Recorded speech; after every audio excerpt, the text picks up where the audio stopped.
So helmet ಆಯಿತು, jacket ಆಯಿತು. ಹೀಗೆ ಇನ್ನೂ ಹೀರೋ ಫೀಲ್ ಕೊಡೋದಕ್ಕೆ, ಇನ್ನೂ ಚೆನ್ನಾಗಿ ನಮ್ಮನ್ನ ಪ್ರೊಟೆಕ್ಟ್ ಮಾಡೋದಕ್ಕೆ ಇರೋ ನೆಕ್ಸ್ಟ್ ಪ್ರಾಡಕ್ಟ್ಸ್ ಬಂದು ರೈಡಿಂಗ್ ಗ್ಲೌಸ್. ಆ್ಯಕ್ಚುಲಿ ಇದು new one. Old one I was using this Viaterra ಅವ್ರದ್ದು ಫುಲ್ ಗಾಂಟ್ಲೆಟ್ ಗ್ಲೌಸ್ ಇದು. ಆ್ಯಂಡ್ ಇದು ಸೆಮಿ ಗಾಂಟ್ಲೆಟ್ ಇದು. ಸೊ ಈ ಗ್ಲೌಸ್ ನಿಮಗೆ fully made up of premium quality leather and along with Knox certified, Knox company ಅವ್ರದ್ದು knuckle guards ಎಲ್ಲ ಕೊಟ್ಟಿದ್ದಾರೆ ನಿಮಗೆ. ಇದು ಬ್ರ್ಯಾಂಡ್ ಬಂದು ವೈಟೆರಾ ಅಂತ. ವೈಟೆರಾ ಇವಾಗ ಚೆನ್ನಾಗಿ ಫೇಮಸ್ ಆಗ್ತಿದ್ದಾರೆ. ಅವ್ರದ್ದು ಪ್ರಾಡಕ್ಟ್ಸ್ ಎಲ್ಲ ತುಂಬ ಪ್ರೀಮಿಯಮ್ ಆಗಿರುತ್ತೆ. ಎಸ್ಪೆಷಲಿ ರೈಡಿಂಗ್ ಗ್ಲೌಸಲ್ಲಿ ತುಂಬ ಟಾಪ್ ನಾಟ್ಚಲ್ಲಿದ್ದಾರೆ. ಫುಲ್ ಪ್ರೊಟೆಕ್ಷನ್ ಇರೋದ್ರಿಂದ ಇದರಲ್ಲೆಲ್ಲ ಮೆಶ್ ಕೊಡೋದಕ್ಕೆ ಬರೋಲ್ಲ ನಿಮಗೆ. ಏನಕ್ಕೆ ಮೆಶ್ ಕೊಡೋದಕ್ಕೆ ಬರೋಲ್ಲ ಅಂತಂದರೆ, ಫುಲ್ ಪ್ರೊಟೆಕ್ಷನ್ ಇದ್ದಾಗ ಮೆಶ್ ಇದ್ದರೆ ಅರ್ಧೋಗ್ಬಿಡುತ್ತೆ. ಜಾಸ್ತಿ ಫೋರ್ಸಲ್ಲಿ ಏನಾದ್ರು ಬಿದ್ದಾಗ ಇಂಪ್ಯಾಕ್ಟ್ನ ಅದು ತೊಗೊಳ್ಳೋದಿಲ್ಲ. ಲೆದರ್ ಆದರೆ ಆ ಫೋರ್ಸ್ನ ತಡ್ಕೊಳ್ಳುತ್ತೆ.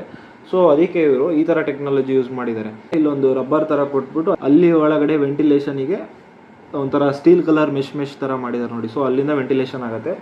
ಸಣ್ಣದಾಗಿ ಈ ಲೆದರಲ್ಲೇ ಹೋಲ್ಸ್ ಕೊಟ್ಟಿದ್ದಾರೆ. ಇಲ್ಲಿ ನೋಡಿ, ಈ ಥರ ಅಟ್ಯಾಚ್ ಮಾಡಿರ್ತಾರೆ ಪಿಂಕಿ ಫಿಂಗರ್ ಮತ್ತು ಈ ಫಿಂಗರಿಗೆ. ಏನಕ್ಕೆ ಅಂದರೆ ಇದು ಪಿಂಕಿ ಫಿಂಗರ್ ಬ್ರಿಡ್ಜ್ ಅಂದ್ಬಿಟ್ಟು ಜಾಸ್ತಿ ಈ ಥರ ಬೀಳೋ ಟೈಮಲ್ಲಿ ಇದು ಟ್ವಿಸ್ಟ್ ಆಗೋ ಚಾನ್ಸಸ್ ಇರುತ್ತೆ.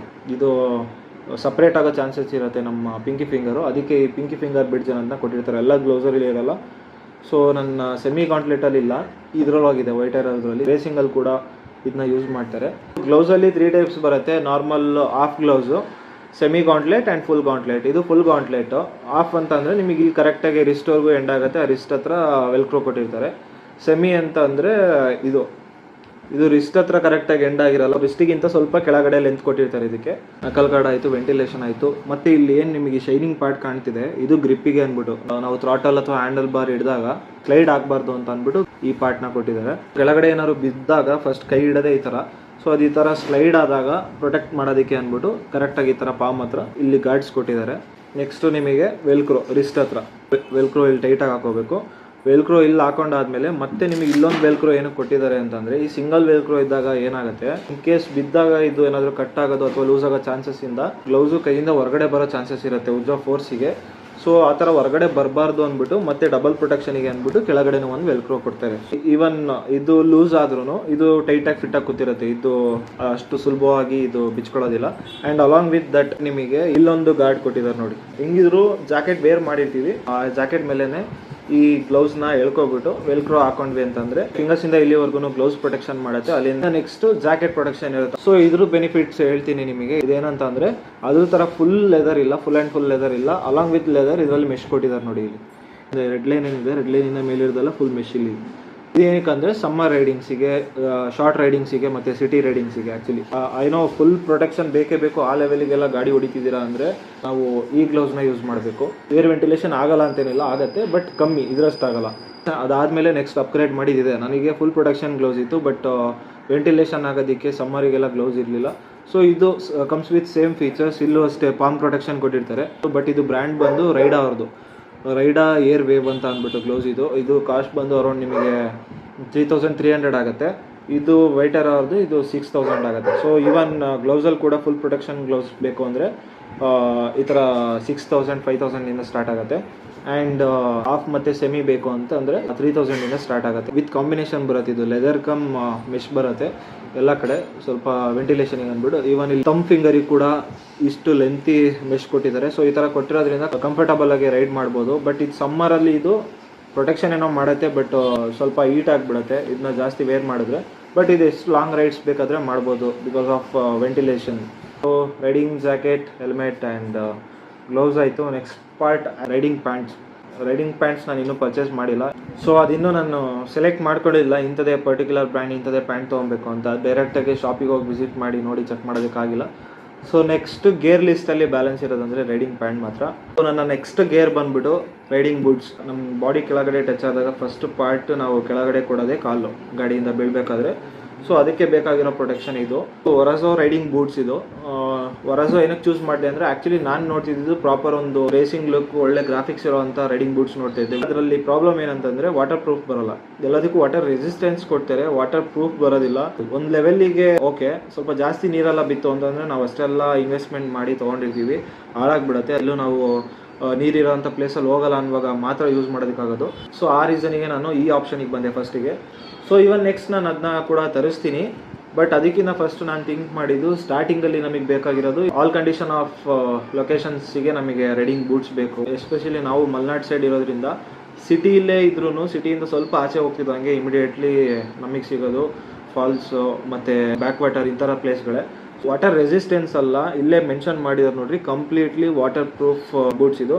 ನಾನು ಇದ್ರ ಬಗ್ಗೆ ಕಂಪ್ಲೀಟಾಗಿ ರಿಸರ್ಚ್ ಮಾಡಿ ತಿಳ್ಕೊಂಡು ಎಲ್ಲ ಚೆಕ್ ಮಾಡಿ ನಾನೇ ಡೈರೆಕ್ಟ್ ಶಾಪಿಗೆ ಹೋಗ್ಬಿಟ್ಟು ತಂದಿರೋದು. ಹೊರಸೋರ್ದು ಇದು proper sports come water proof boots ಇದು. ಇದೇ ಥರ ನಿಮಗೆ ಟೂರಿಂಗ್ ಬೂಟ್ಸ್ ಕೂಡ ಅವೈಲೇಬಲ್ ಇದೆ ನಿಮಗೆ ಹೊರಸೋ ಹತ್ರ. ಯೂಶಲಿ ನಮಗೆ ಪ್ರಾಬ್ಲಮ್ ಆಗೋದಂದ್ರೆ ಕ್ಯಾಶುವಲ್ ಶೂಸ್ ಏನಾದ್ರು ವೇರ್ ಮಾಡಿದ್ವಿ ಅಂದರೆ ಗೇರ್ ಶಿಫ್ಟ್ ಮಾಡಬೇಕಾದ್ರೆ ಇದೆಲ್ಲ ಸ್ಕ್ರಾಚಸ್ ಆಗೋಗುತ್ತೆ, ಸ್ಟಿಚಸ್ ಎಲ್ಲ ಕಿತ್ಕೊಬಿಡುತ್ತೆ. ಸೊ ಅದಕ್ಕೆ ಇಲ್ಲೊಂದು ಹಾರ್ಡ್ ಸರ್ಫೇಸ್ ಕೊಟ್ಟಿದ್ದಾರೆ. ಇದರಲ್ಲಿ ಎಷ್ಟೇ ನೀವು ಗೇರ್ ಶಿಫ್ಟ್ ಮಾಡಿ ಎಷ್ಟು ಲಾಂಗ್ ರೈಡ್ಸ್ ಮಾಡಿದ್ರು ಏನೂ ಆಗಲ್ಲ. ಹಿಂದ್ಗಡೆನೂ ನಿಮಗೆ ಈ ಥರ ಹಾರ್ಡ್ ಸರ್ಫೇಸ್ ಡಿಸೈನ್ ಇದೆ. ಇಲ್ಲಿ ಇದೊಂಥರ ಶಾಕ್ ಅಬ್ಸರ್ವ್ಸ್ ಥರ ನಾವು ಕಾಲ್ ಮೂವ್ಮೆಂಟ್ ಮಾಡ್ತಿರ್ತೀವಲ್ಲ, ಇಲ್ಲೂ ಬ್ಯಾಕಲ್ಲೂ ಕೊಟ್ಟಿದ್ದಾರೆ ಮತ್ತು ಇಲ್ಲಿ ಫ್ರಂಟಲ್ಲೂ ಕೊಟ್ಟಿದ್ದಾರೆ. ನೀವು ನೋಡ್ಬೋದು ಇಷ್ಟೊಂದು ಹಾರ್ಡ್ ಲೆದರ್ ಕೊಟ್ಟಾಗ ಬೆಂಡ್ ಮಾಡೋದಕ್ಕೆಲ್ಲ ಕಷ್ಟ ಆಗುತ್ತೆ, ಅನ್ಕಂಫರ್ಟಬಲ್ ಆಗುತ್ತೆ ವಾಕ್ ಮಾಡಬೇಕಾದ್ರೆಲ್ಲ. ಸೊ ಅದಕ್ಕೆ ಶಾಕ್ ಅಬ್ಸರ್ವ್ಸ್ ಥರ ಕೊಟ್ಟಿದ್ದಾರೆ. ವಾಕ್ ಮಾಡಬೇಕಾದ್ರೆಲ್ಲ ಇದು ಕ್ಲೀನಾಗಿ ಬೆಂಡ್ ಆದಾಗ ಪುಷ್ ಆಗುತ್ತೆ. ಈ ಬೂಟ್ಸ್ ನೇಮ್ ಬಂದ್ಬಿಟ್ಟು ಹೊರಸೋ ಸ್ಪೋರ್ಟ್ಸ್ ಐಬೀಸ್ ಅಂತ. ಇದು ಸ್ಪೋರ್ಟ್ಸ್ ಮಾಡೆಲ್ ಇದು. ಸೊ ಇವ್ರದ್ದು ವೆಬ್ಸೈಟ್ ನಿಮಗೆ ಮೆನ್ಷನ್ ಮಾಡ್ತೀನಿ ಡಿಸ್ಕ್ರಿಪ್ಷನಲ್ಲಿ. ಇವನ್ ನೀವು ಇದ್ರ ಜೊತೆಗೆ ಬೇರೆ ಟೂರಿಂಗ್ ಬೂಟ್ಸ್ ಎಲ್ಲ ಹೋಗಿ ಚೆಕ್ ಮಾಡ್ಕೋಬೋದು. ರೈಡಿಂಗ್ ಬೂಟ್ಸ್ ಆಗಿರ್ಬೋದು, ರೈಡಿಂಗ್ ಗೇರ್ಸ್ ಆಗಿರ್ಬೋದು, ಯಾವಾಗಲೂ ನಮಗೆ ಏನು ನೆಸೆಸಿಟಿ ಇರುತ್ತೆ, ನಮಗೇನು ಅವಶ್ಯಕತೆ ಇರುತ್ತೆ ಅದ್ರ ಮೇಲೆ ಪರ್ಚೇಸ್ ಮಾಡಬೇಕು. ಸೊ ನನಗೆ along with protection, along with sports boots, ನನಗೆ ವಾಟರ್ ಪ್ರೂಫ್ ಕೂಡ ಬೇಕಿತ್ತು. ಇನ್ನು ನಿಮಗೆ ಇದು ವೇರ್ ಮಾಡೋದು ಯಾವ ಥರ ಅಂತಂದರೆ ಸೈಡಲ್ಲಿ ವೆಲ್ಕ್ರೋ ಆ್ಯಂಡ್ ಜಿಪ್ಪರ್ ಕೊಟ್ಟಿದ್ದಾರೆ. ಇದು ಫುಲ್ಲು ವೈಡಾಗಿ ಈ ಥರ ಓಪನ್ ಆಗುತ್ತೆ. ಆಮೇಲೆ ಇದನ್ನ ಕ್ಲೋಸ್ ಮಾಡಿಬಿಟ್ಟು ಜಿಪ್ ಹಾಕೊಂಡು ವೆಲ್ಕ್ರೋ ಅಟ್ಯಾಚ್ ಮಾಡಿದ್ರೆ ಮುಗೀತು, ಫುಲ್ ಫಿಟ್ಟಾಗಿ ಕೂರುತ್ತೆ. ಹೊರಗಡೆ ಎಲ್ಲ ಇಷ್ಟು ಹಾರ್ಡ್ ಸರ್ಫೇಸ್ ಇರೋ ಲೆದರ್ ಕೊಟ್ಟಿದ್ರು ಒಳಗಡೆ ಮಾತ್ರ ನಿಮಗೆ ಕುಷನ್ ಟೈಪಲ್ಲಿ ಇರೋಂಥ ಸ್ಟಿಚಸ್ ಮಾಡಿದ್ದಾರೆ ಒಳಗಡೆ ಪೂರ್ತಿ ಕಂಫರ್ಟಬಲ್ ಆಗಿರಲಿ ಅಂತ ಅಂದ್ಬಿಟ್ಟು. ಸೊ ನಾನು ಇದನ್ನ 2 days ಯೂಸ್ ಮಾಡಿದ್ದೀನಿ. ಅರೌಂಡ್ 250-300 ಕಿಲೋಮೀಟರ್ಸ್ ರೈಡ್ ಮಾಡಿದ್ದೀನಿ. ತುಂಬ ಕಂಫರ್ಟಬಲ್ ಆಗಿತ್ತು, ಏನೂ ಪ್ರಾಬ್ಲಮ್ ಇಲ್ಲ.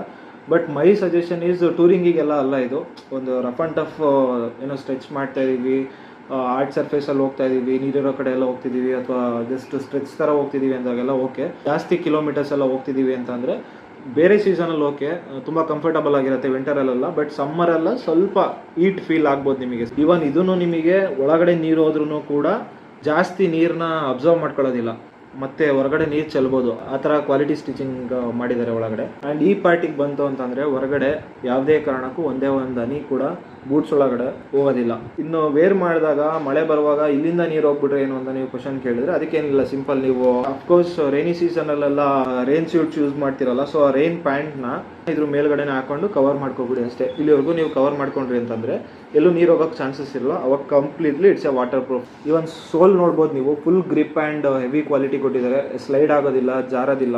ಹೈಕಿಂಗ್ ಶೂಸ್ ಎಲ್ಲ ಇರುತ್ತಲ್ಲ, ಸೊ ಆ ಥರದ್ರಲ್ಲಿ ಸೋಲ್ ಕೊಟ್ಟಿದ್ದಾರೆ ಇದ್ರದ್ದು. ಸೊ ಓವರ್ ಆಲ್ ಹೇಳ್ಬೇಕಂದ್ರೆ complete highly protective and water proof boots ಇದು. ಸೊ ಇದ್ರ ಪ್ರೈಸ್ ಬಂದು ನಿಮಗೆ 9K ಆಗುತ್ತೆ. ಆಲ್ಮೋಸ್ಟ್ ಎಲ್ರಿಗೂ ಗೊತ್ತಿರೋಂಗೆ ರೈಡಿಂಗ್ ಬೂಟ್ಸ್ ಪ್ರೈಸ್ ಬಂದ್ಬಿಟ್ಟು 8K ಇಂದನೇ ಸ್ಟಾರ್ಟ್ ಆಗೋದು. ಇದು ಫುಲ್ ಪ್ರೊಟೆಕ್ಷನ್. ಇದು ಇಲ್ಲಿವರೆಗೂ ಎಲ್ಲ ಸಿಗುತ್ತೆ ನಿಮಗೆ, ಆ್ಯಂಕಲ್ವರೆಗೂ. ಸೊ ಆ್ಯಂಕಲ್ ಏನಾಗುತ್ತೆ ಅಂತಂದರೆ ಫಾಸ್ಟಾಗಿ ಬಂದು ಏನಾದ್ರು ಬಿದ್ದಾಗ ಆ್ಯಂಕಲ್ ಶೂಸ್ ಹಾಕ್ವಿ ಅಂತಂದರೆ ಶೂನ ನಾವು ತುಂಬ ಟೈಟಾಗಿ ಹಾಕಿರೋದ್ರಿಂದ ಬಿದ್ದಾಗ ಆ್ಯಂಕಲ್ ಟ್ವಿಸ್ಟ್ ಆಗೋ ಚಾನ್ಸಸ್ ಇರುತ್ತೆ. ಅದಕ್ಕೆ ಆ್ಯಂಕಲಿಂದ ಮೇಲ್ಗಡೆ ಕಾಫ್ ಪಾರ್ಟಿಗೆ ಕೂಡ ಪ್ರೊಟೆಕ್ಷನ್ ಆಗಬೇಕು ಅಂತಲೇ ಇದು ಫುಲ್ ಪ್ರೊಟೆಕ್ಷನ್ ಬೂಟ್ಸ್ ಮಾಡಿರ್ತಾರೆ. ಇವನ್ ಅಕಾರ್ಡಿಂಗ್ ಟು ಯುವರ್ ಕಂಫರ್ಟ್ ಒಂದು full protection along with ankle ಇಟ್ಕೊಂಡು ಓಕೆ. ಸ್ವಲ್ಪ ಶಾರ್ಟ್ ರೈಡ್ಸಿಗೆ, ಕಂಫರ್ಟಬಲ್ ರೈಡ್ಸಿಗೆಲ್ಲ ನಮಗೆ ಆ್ಯಂಕಲ್ ಬೂಟ್ಸ್ ಕೂಡ, ರೈಡಿಂಗ್ ಬೂಟ್ಸ್ ಕೂಡ ಯೂಸ್ ಆಗುತ್ತೆ.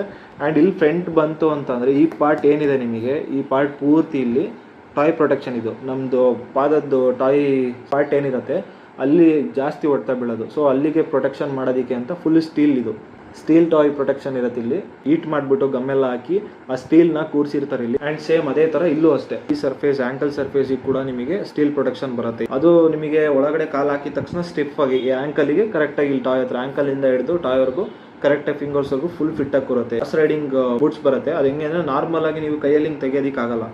ನೀವು ಈ ಶೂನ ಹಾಕ್ಬಿಟ್ಟು ತೆಗಿಬೇಕು ಅಂತಂದರೆ ಇನ್ನೊಂದು ಕಾಲಿಂದ ಪ್ರೆಸ್ ಮಾಡಿ ಹಿಡ್ಕೊಬಿಟ್ಟು ಆಮೇಲೆ ಹಿಂಗೆ ಕಾಲು ಎತ್ತಬೇಕು. ಕೈಯಿಂದಲೇ ಹಿಂಗೆ ತೆಗಿತೀವಿ ಎಳಿತೀವಿ ಅಂದರೆ ಬರೋಲ್ಲ, ಅಷ್ಟು ಸ್ಟಿಫ್ ಹಾಕೋತಿರತ್ತೆ ಒಂದ್ಸರಿ ವೇರ್ ಮಾಡಿದ್ಮೇಲೆ.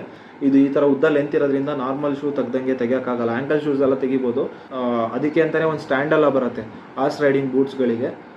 ಸ್ಟ್ಯಾಂಡಲ್ಲ ಯೂಸ್ ಮಾಡೋ ನೆಸೆಸಿಟಿ ಇಲ್ಲ ಇದಕ್ಕೆಲ್ಲ. ಜಸ್ಟ್ ಇನ್ನೊಂದು ಕಾಲಿಂದ ಪ್ರೆಸ್ ಮಾಡಿಬಿಟ್ಟು ಹಿಂಗೆ ಎತ್ತಿದ್ರೆ ಬರುತ್ತೆ. So these are my collections. Riding boots, riding gloves, jacket and helmets ಎಲ್ಲ ಆಯಿತು. ಇಷ್ಟೆಲ್ಲ ಇನ್ವೆಸ್ಟ್ಮೆಂಟ್ ಮಾಡಿ ರೈಡಿಂಗ್ ಗೇರ್ಸ್ ಯೂಸ್ ಮಾಡೋ ನೆಸೆಸಿಟಿ ಇದೆಯಾ ಅಂತಂದರೆ ಎಸ್, ಡೆಫಿನೆಟ್ಲಿ ಹೌದು. ಏನಂದರೆ ನಾರ್ಮಲಾಗಿ ಸಿಟಿಲಿ ಓಡಾಡಬೇಕಾದ್ರೆ, ಏನೋ ಪರ್ಸ್ನಲ್ ಕೆಲಸಗಳಿಗೆ ಓಡಾಡಬೇಕಾದ್ರೆಲ್ಲ ಯಾರು ಈ ರೈಡಿಂಗ್ ಗೇರ್ಸ್ ಹಾಕೊಳ್ಳಿ ಅಂತ ಹೇಳಲ್ಲ. ಬಟ್ ರೈಡಿಂಗ್ಗೆ ಅಂತ ಹೋದಾಗ, ಲಾಂಗ್ ರೈಡ್ಸ್ ಮಾಡುವಾಗ, ಸ್ಟ್ರೆಚ್ ಹೊಡಿವಾಗ, ಆ ಬೈಕ್ನ ಎಕ್ಸ್ಪೀರಿಯೆನ್ಸ್ ಮಾಡುವಾಗ ಡೆಫಿನೆಟ್ಲಿ ಇದಿಷ್ಟು ಪ್ರೊಟೆಕ್ಷನ್ಸ್ ಬೇಕಾಗುತ್ತೆ. ಯಾಕಂದರೆ ಫುಲ್ ಜೋಶಲ್ಲಿ ಇರ್ತೀವಿ, ಎಕ್ಸೈಟಿಂಗ್ ಆಗಿರ್ತೀವಿ. ರೈಡಿಂಗ್ ಮಾಡುವಾಗ ಯಾವ ಮೂಮೆಂಟಲ್ಲಿ ಏನಾಗುತ್ತೆ ಅಂತ ಗೊತ್ತಿರಲ್ಲ. ಪೂರ್ತಿ ಇದ್ದಿದ್ದ ತಕ್ಷಣ ಎಲ್ಲ ಥರನೂ ಸೇಫ್ ಆಗ್ತೀವಿ ಅಂತ ಹೇಳೋಕ್ಕಾಗ್ದಲೇ ಇರ್ಬೋದು, ಬಟ್ 85% ಫುಲ್ ಪ್ರೊಟೆಕ್ಟ್ ಆಗೇ ಇರ್ತೀವಿ. ಸ್ಟಾರ್ಟಿಂಗಲ್ಲೆಲ್ಲ ನಾನು ರೆಗ್ಯುಲರ್ ಆಗೆಲ್ಲ ಯೂಸ್ ಮಾಡ್ತಿರ್ಲಿಲ್ಲ. ಮ್ಯಾಕ್ಸಿಮಮ್ ಅಂದರೆ ಹೆಲ್ಮೆಟ್, ಗ್ಲೌಸ್, ಒಂದು ಜಾಕೆಟು, ಬೂಟ್ಸ್ ಎಲ್ಲ ಯೂಸ್ ಮಾಡ್ತಿರ್ಲಿಲ್ಲ. ಈಗ ಅದಿಲ್ಲದೆ ಹೋದರೆ ಅನ್ಕಂಫರ್ಟಬಲ್ ಆಗುತ್ತೆ, ಅಷ್ಟು ಅಡಿಕ್ಷನ್ ಆಗಿಬಿಡುತ್ತೆ ರೈಡಿಂಗ್ ಗೇರ್ಸ್ ವೇರ್ ಮಾಡ್ತಾ ಮಾಡ್ತಾ. ಸೊ ನನ್ನ ಕಲೆಕ್ಷನ್ಸ್ ತೋರಿಸಾಯಿತು. ಕಲೆಕ್ಷನ್ಸ್ ಜೊತೆಗೆ ಅದರಿಂದ ಏನೆಲ್ಲ ಬೆನಿಫಿಟ್ಸ್ ಇದೆ, ಎಷ್ಟು ಪ್ರೊಡಕ್ಟಿವ್ ಆಗಿರುತ್ತೆ ಅನ್ನೋದನ್ನ ತೋರಿಸಿದ್ದೀನಿ. Hope you guys enjoyed. ಈ ರೈಡಿಂಗ್ ಗೇರ್ಸ್, ಈ ಪ್ರಾಡಕ್ಟ್ಸ್ ಎಲ್ಲ ನಮಗೆ ಹೆಣ್ಮಕ್ಳಿಗೆ ಗೋಲ್ಡ್ ಎಲ್ಲ ಎಷ್ಟು ಇಂಪಾರ್ಟೆಂಟು, ಗೋಲ್ಡ್ನ ಎಷ್ಟು ಇಷ್ಟಪಡ್ತಿರೋ ಬಾಯ್ಸಿಗೆ ಗೊತ್ತಾಗುತ್ತೆ. ಎಸ್ಪೆಷಲಿ ಯಾವ ಲೆವೆಲಿಗೆ ಅಂತಂದರೆ, ನಮ್ಮ ಹತ್ರ ಏನಾದ್ರು ಗೋಲ್ಡ್ ಇತ್ತು ಅಂತ ಅಂದರೆ ಆ ಗೋಲ್ಡಿಂದ ಲೋನ್ ಎತ್ಬಿಟ್ಟು ಇದೆಲ್ಲ ರೈಡಿಂಗ್ ಗೇರ್ಸ್ ಪರ್ಚೇಸ್ ಮಾಡ್ತೀವಿ, ಬೈಕ್ ಪರ್ಚೇಸ್ ಮಾಡ್ತೀವಿ. ಅಷ್ಟೇ ಇಷ್ಟ ಇರುತ್ತೆ ನಮ್ಮ ಬಾಯ್ಸಿಗೆ ಇದೆಲ್ಲ. ಸೊ ಇದಿಷ್ಟು ಪ್ರಾಡಕ್ಟ್ಸ್ದು ನಾನು ಡಿಸ್ಕ್ರಿಪ್ಷನಲ್ಲಿ ಲಿಂಕ್ ಮೆನ್ಷನ್ ಮಾಡಿರ್ತೀನಿ. ಐದರ್ ವೆಬ್ಸೈಟ್ ಆರ್ ಶಾಪ್ ನಾನು ಎಲ್ಲಿ ಪರ್ಚೇಸ್ ಮಾಡಿದ್ದೀನಿ ಅಲ್ಲಿ. ಯಾರಿಗಾದ್ರೂ ಬೇಕಾದರೆ ಹೆಲ್ಪ್ ಆಗುತ್ತೆ. So you can buy these products with that link. So ಇದೇ ಥರ ಇನ್ನೂ ರೈಡಿಂಗ್ ಗೇರ್ಸ್ ಏನಾದರೂ ನಾನು ಬೇರೆ ಅಪ್ಗ್ರೇಡ್ ಮಾಡಿದಾಗ ವೀಡಿಯೋಸ್ ಮಾಡ್ತಾ ಇರ್ತೀನಿ. ಸೊ ಮತ್ತೆ ಸಿಗೋಣ ನೆಕ್ಸ್ಟ್ ಬ್ಲಾಗಲ್ಲಿ. ಅಲ್ಲಿವರೆಗೂ ಟೇಕ್ ಕೇರ್, ಬಾಯ್.